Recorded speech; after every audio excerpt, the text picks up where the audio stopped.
Well, it is not a cooking video, even though that is a Weber kettle grill.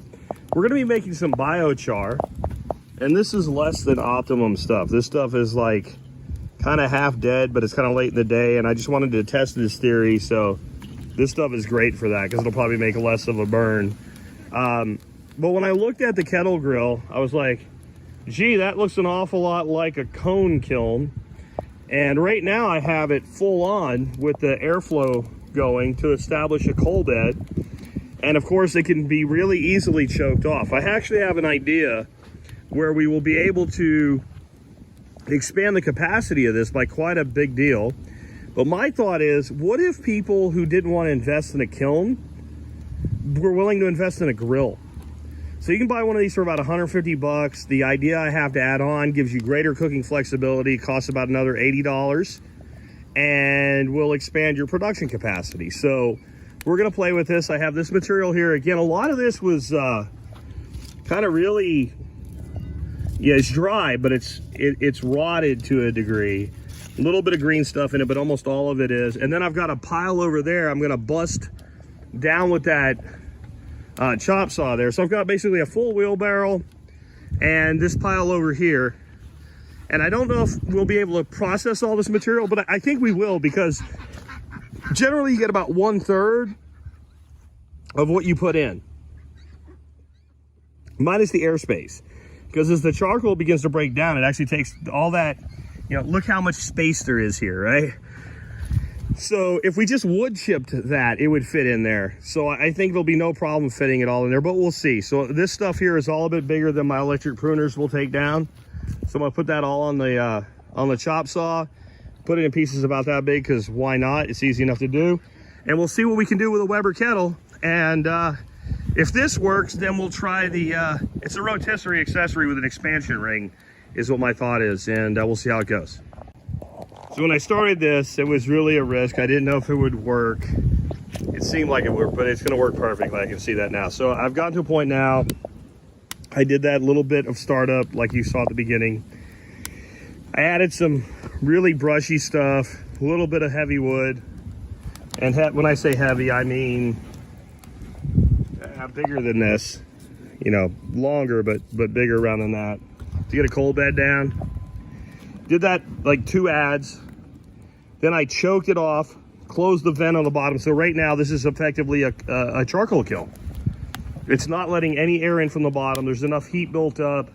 And you can see you've got great paralysis going on right now, which means separation by fire. And if you look, the wood's really not burning. It's like flame all around the material. And that's because basically it's burning the wood gas. It's burning the CO2, it's burning the smoke. There's a little puff of smoke right there. And when I add material, you'll get some puffs of smoke, especially if I add too much. So what we want to do right now, I'm going to go ahead and using that chop saw and breaking down that material that I showed you over there to nice small pieces. And what we want to do is we want to wait till this top layer starts, see how it's starting to ash right there? When the whole thing looks like ash, but it hasn't ashed all the way through. Just the top layer is ash. We'll keep adding more material a little bit at a time. I'll come back and show you all the way through the process. Okay, even though we're playing with the Weber kettle, any flame top kiln where you use the flame as a cap, this is what you're looking for. You want to get down and where, see all the wood's ashing over. There's a couple big chunks that have not ashed over, but I'm not going to wait for them because the other stuff will burn down. That looks like it's all ash. It's not. That is extremely hot coals. So what I want to do now is I want to add a layer, 1 layer, and let it do the same and add another, and I'll keep doing that till we're full. I've got a ton of little stuff here that you guys saw in the beginning in the wheelbarrow. I'm going to save that till the end because I have bigger material here. This is the stuff I chopped up with the chop saw. If I had all that, it would be fine. Every time I say what I'm doing, I worry that people are like, I got to do it the way Jack. You don't have to do it the way that I do it. You absolutely do not have to do it the way I do it. This is what I'm doing because of the situation I'm in now. I have large material and I have small material. I know the small material will char faster, so I want to save it for the end to kind of like try to completely fill this grill and get as much yield as I can out of a single burn. So what I'm going to do now, I'm doing it one-handed, is a little bit hard, but what I want to do, I want to completely cover the top.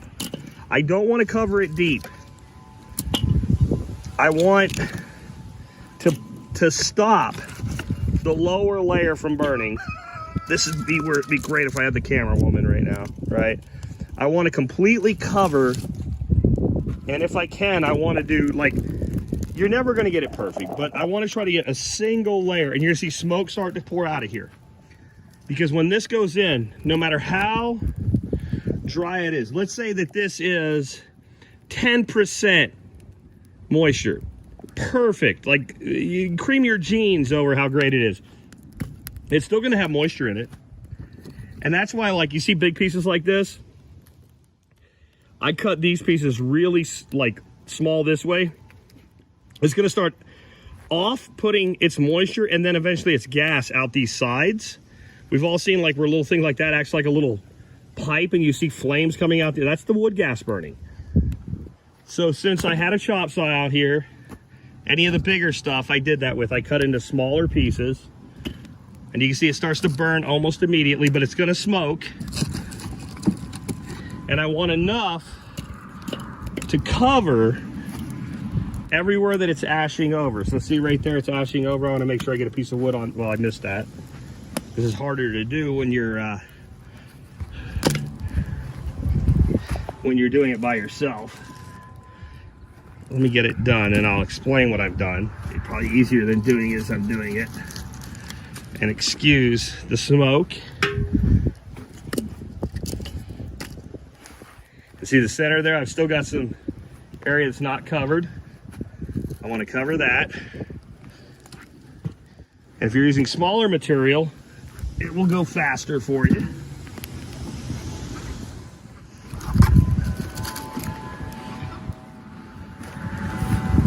And all I'm doing now is looking for anywhere that I haven't really closed the gap, and it is going to smoke.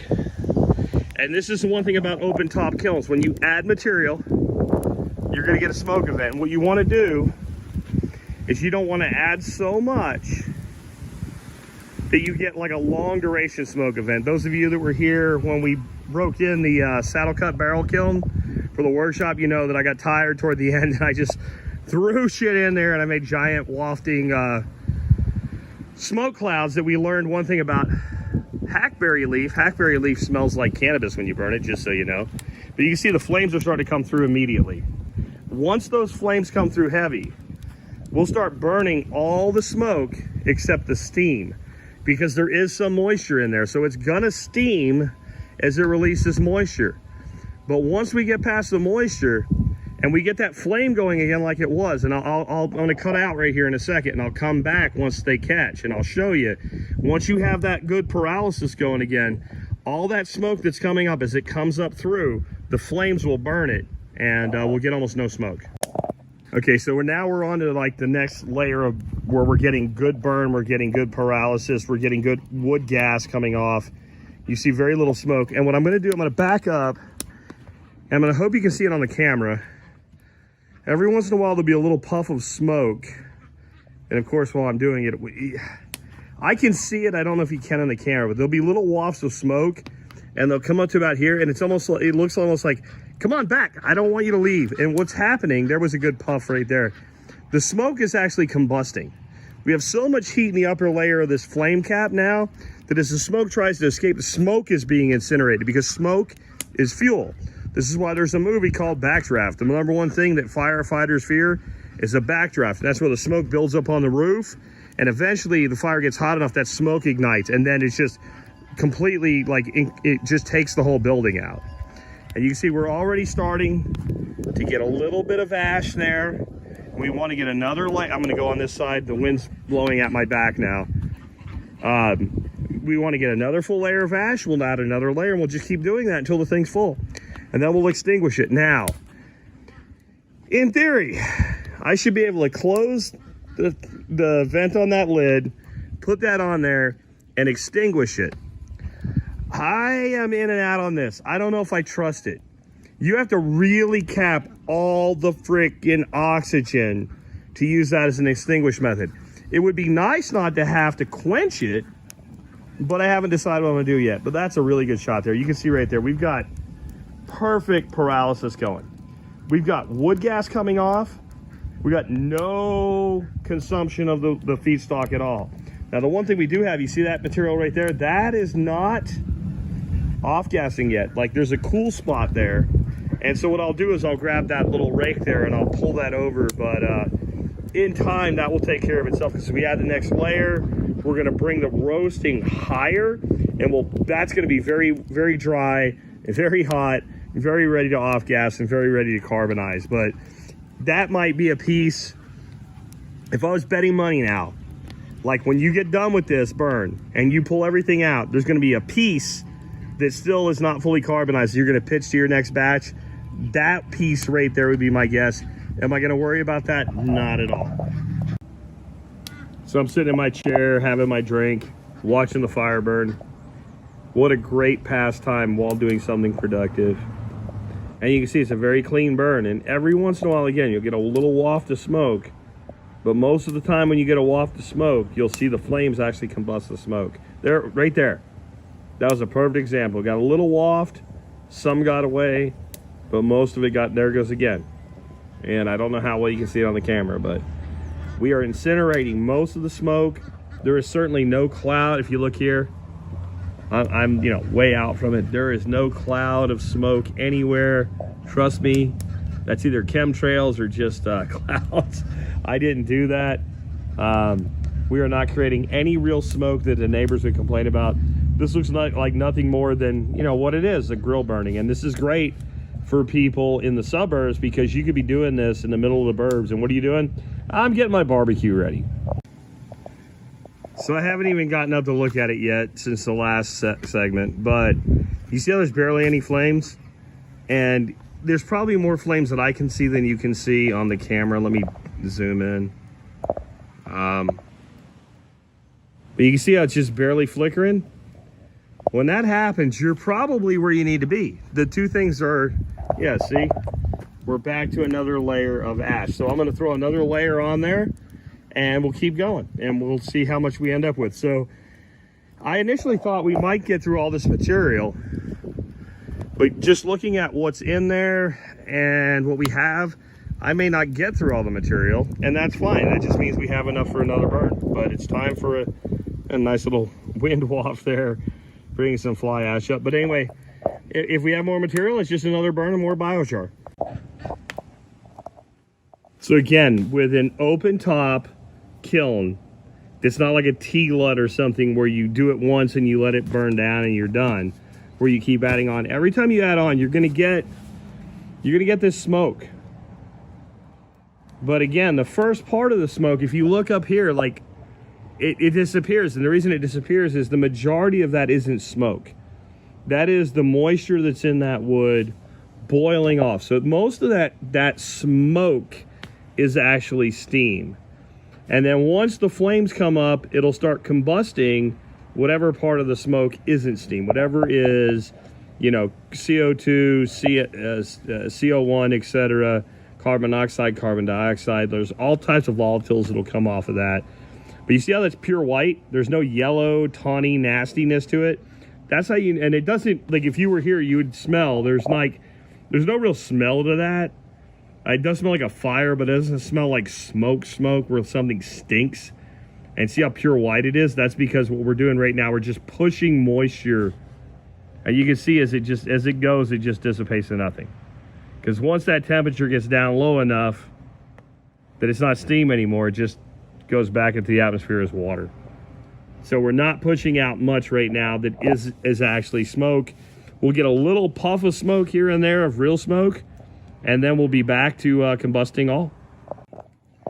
Okay, so it's been less than 5 minutes from the last time I did this, and you see you're getting little wafts of smoke now, but you're not getting the big, heavy-duty, like, steam smoke.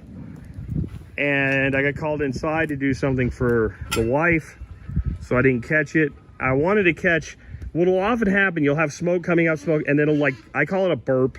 That's a non-technical term, but all of a sudden you'll see the smoke just get consumed, and once that happens, it goes to this. And you're back to awesome, wood gas burning pyrolysis. So we're making charcoal right now. This is what we're looking for. I did get a pretty big smoke plume off that one, probably because I'm trying to make sure this is done by dark, and I probably put more in on the last layer than I needed to. But you know, patience, the more patience you have, the less smoke you'll get and the more yield you'll get relative to what you put in. So what I did was way overload it so that it smoked like way more than I should have let it. And now you can see what happens when it begins to push off the moisture. And now you're getting the actual smoke. And your flames begin to come up and reestablish the cap. And you just watch the smoke disappear. So even when I started, there was more smoke than there is now. There's a little bit of smoke, but now you can see the smoke like kind of waft up out of right there, and then, or right, let's see, right there, and you see it get consumed. And that's what happened. This is where people have a hard time understanding how you can do charcoal in an open cap burn. The flames themselves are creating the cap that are preventing the oxygen from going down in. Since we haven't allowed any of the oxygen to flow up from the bottom, the only place the oxygen can get in is from the top by rolling over. But the flames themselves are capping that. They're preventing the oxygen from getting down below. And that's how we end up making really great charcoal out of essentially a steel bowl. I mean, that's all a cone kiln really is.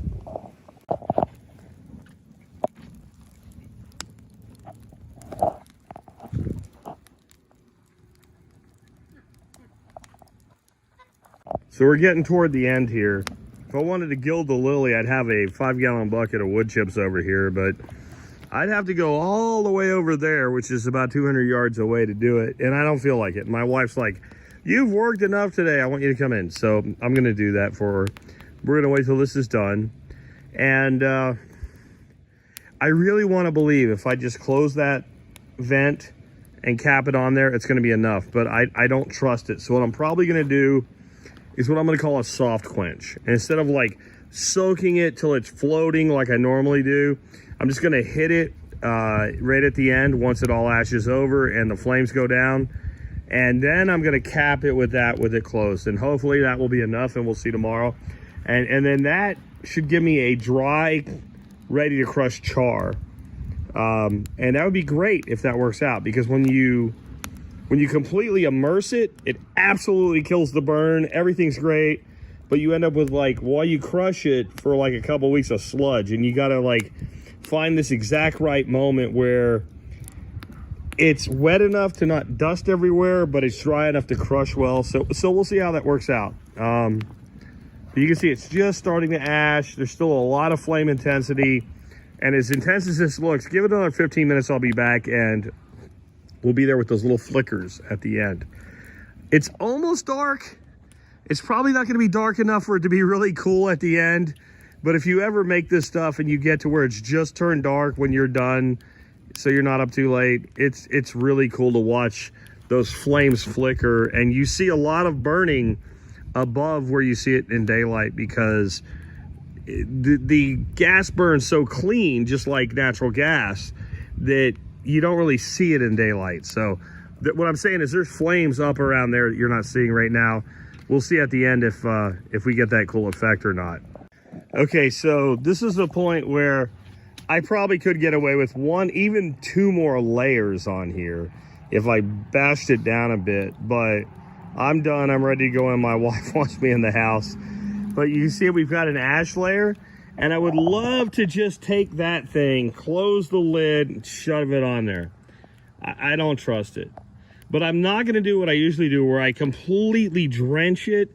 I'm gonna give it a light soaking, and then I'm gonna close that lid and I'm gonna put it on there. And that should be good, and we'll check in the morning and see how we worked out. So I've got the hose going at a low frequency. I think the only piece, you see that one black piece right there? I can't do it. You see that one black piece? I think that's the only piece that might not be fully carbonized. I think everything else in here is gonna be fully carbonized in the morning, assuming that my light quench here is enough and it doesn't turn to ash. So let's go ahead and do it. And this is something I think people don't realize. They see this and they think there's so much ash in there, and that's what they say, can you use the ash out of your wood stove? No, see, it's not really ash. It's just beginning to ash. And everything underneath it looks exactly like that. So what I'm gonna do is knock it down and then I'm gonna rob the oxygen completely.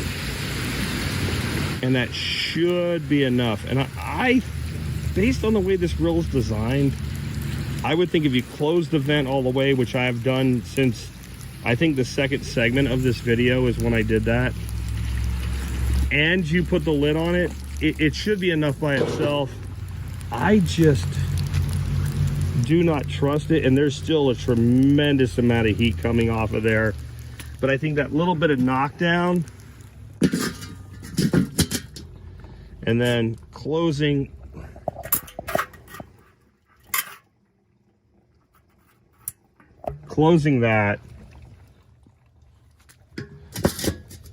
that should be enough. And we'll see tomorrow if I've made a critical error. If that is ash tomorrow, it's only because I didn't quench it enough, because that was a beautiful burn. I've done burns in barrels, half barrels, side barrels, pits, top down, cone kilns, kilns that are designed to do this. I've never had a better burn than that. Basically, we've gotten that entire space, and this should be beautiful char in the morning. Let's pray to the charcoal gods and hope when I come back with the next segment, we're not looking at a bin of ash. All right, next morning. Last thing you want to do is open this up and see a pile of ash, but you're not gonna. This is beautiful charcoal. I mean, and it's damp. It's not as wet as when I completely immerse it, but you can see that this just, that's what you're looking for. You get crumble like that, you know you got good char all the way through, even this bigger piece.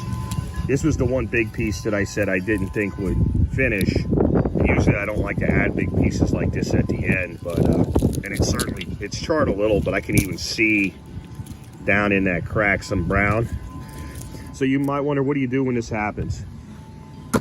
Just like a moonshiner, pitch your head and tails back into your next batch, right? But I think that's probably the only piece in here.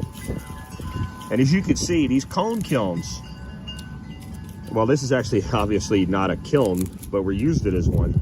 And it really is a kiln. It's just, that's not usually what it's purchased for. But people think that you can't make a lot with these, especially a smaller one, like a 22-inch Weber grill. But as you can see, this continuous add method, and we start out with smaller material, and this stuff really breaks down for us. Like, it fractures as it's being made. So there was a lot bigger material.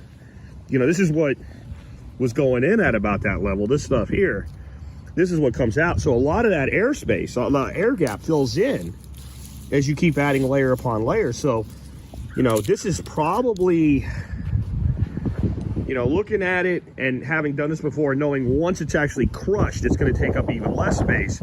That's probably a 5-gallon bucket of char right there. Now go price that, right? Go price what a 5-gallon bucket of, 5 gallons of biochar will cost you if you buy it from somebody who makes it. This is all just scrap, and this wasn't even ideal scrap. Again, let me show you the material that I used for this. A lot of this is really, of course, I picked the one piece up that isn't, but I think I burnt most of it. But you can see, see how pithy that is? I mean, this is not ideal material right here at all. I mean, it's good and dry. When I say it's not ideal, what I mean is it's had some time to, the fungi have started to break it down. The lignin consuming bacteria have started to break it down. And so it's just worked out really well. There's what the material that's left. That tub was full of those larger pieces. That wheelbarrow was full of those smaller pieces. And I thought, because it was a little bit degraded as far as the quality of the wood, and again, you can just look at wood and you can see that it's been around a while, right? This is a little pithy. I thought it would all go, that it would all fit. And honestly, I could have got one more layer out of it. You can see there's room there, but it wouldn't have all went. But my next video with this, I just got it in today. Showed up this morning, one day late. Rotisserie ring, because why not? Because rotisseries are awesome. And my thought is now what you can do is I've got these little baskets that hold the charcoal to the sides. You could start your fire, run it as a grill, cook something on your rotisserie, or cook directly over heat or indirect, whatever you want to do.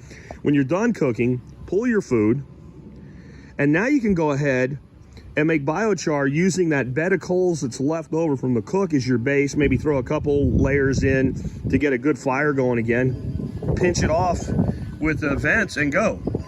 And I was checking today, there's a lot of 22-inch kettle grills available on Amazon that are not necessarily made by Weber that look like they would work just as well for this. And the reason I think you might want to do this is, one, many of you probably already have one of these. It's like the most popular grill on the planet. But two, you know, when I posted some pictures of this thing running yesterday on Twitter or X, people were like, I have the cone kiln you recommended. I do too. This worked as good, if not better. It was easier to manage because it's up high, but I love those little cone kilns. They're great, but they're, you know, they cost more than one of these by the time you pay shipping. They're like 200 bucks. You can get a good kettle grill, maybe not this level, but a good kettle grill for 150 bucks. If you buy a not Weber, you can get one for 100 bucks. You have a grill and a kiln. And so I think that's pretty cool. I'm gonna get all these videos spliced together for you, and we'll get this up as quick as possible. And if you're watching it now, that already happened, but we'll be doing more with this. And like, I'm not saying this is what to do now. People were telling me about 55-gallon drums. I've got a 55-gallon drum kiln right on the backside of that building. I got another drum to build a different kind of kiln out of. This is all leading up to my biochar course, and I am going to be making biochar just about every way that you can at a backyard level as part of the research development for that course. That course should be out probably in February.